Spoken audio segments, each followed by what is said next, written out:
Hi అండి, welcome back to my channel. ఈ video వచ్చేసి మార్నింగ్ బ్రేక్ఫాస్ట్ వచ్చేసి చపాతీ చేశాను. నెక్స్ట్ పరోటా కూడా చేశాను అనమాట. చెప్పాను కదా, లాంగ్ వీడియోలో పెట్టానండి దీని గురించి. అంటే ప్యాకెట్స్ తీసుకొచ్చామన్నమాట, రెడీమేడ్ చపాతీ అండ్ పరోటా. ఇంకా వచ్చేసి కాల్చాను అనమాట.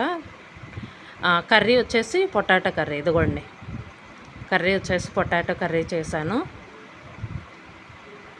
ఇందులోకి వచ్చేసి మనం క్యారెట్ అయినా వేసుకోవచ్చండి.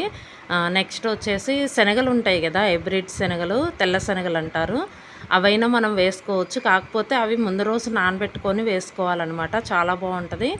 ఇక ఈసారి వచ్చేసి నేను ఇంక ఇలా చేశానమాట. ఇంతకుముందు శనగలు వాడేదాన్నండి, ఇప్పుడు ఈ మధ్య ఏంటంటే తీసుకురావట్లేదన్నమాట. మళ్ళీ ఒకసారి తీసుకురావాలి శనగలు వచ్చేసి. ఆ కర్రీ కూడా చాలా బాగుంటుంది, శనగలు వేసిన కర్రీ. తెల్ల శనగలు ఉంటాయి కదా, అవి.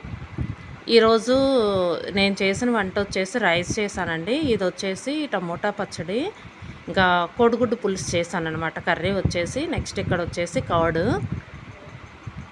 చూపిస్తాను మళ్ళీ. ఇంక ఈరోజు వంట వచ్చేసి కోడిగుడ్డు పులుసు చేద్దాంలే, గుడ్లు ఉన్నాయి, ఎగ్స్ ఉన్నాయి కదా మన తీసుకొచ్చినవి ఉన్నాయి అన్నమాట. ఇంకా రైస్ చేశాను. డైలీ అయితే మార్నింగే చేసేస్తాం కదా, ఇక్కడ వచ్చేసి ఇంకా కొంచెం పగలే చేశాను అనమాట. ఇదిగోండి కోడిగుడ్డు పులుసు. ఇక్కడ చట్నీ వచ్చేసి టమోటా చట్నీ అండి. ఇది వచ్చేసి అంటే కొంచెం కచ్చాపచ్చగా చేసిన చట్నీ అనమాట, కొంచెం ముక్కలు తగులుతున్నాయి. ఇది వచ్చేసి కర్డ్. ఈరోజు మీల్ వచ్చేసి రైస్. నెక్స్ట్ ఇక్కడ వచ్చేసి టమోటా చట్నీ, కర్రీ వచ్చేసి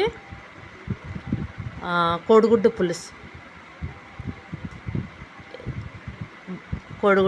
ఇదిగోండి, చాలా బాగుంటుందండి. ఇది వచ్చేసి ఇదండి ఈరోజు నేను చేసిన వంట వచ్చేసి రైసు, టమోటా చట్నీ, కోడిగుడ్డు పులుసు. ఇదండి వీడియో. ఈ వీడియో కనుక మీకు నచ్చితే లైక్ చేయండి, షేర్ చేయండి. Thank you.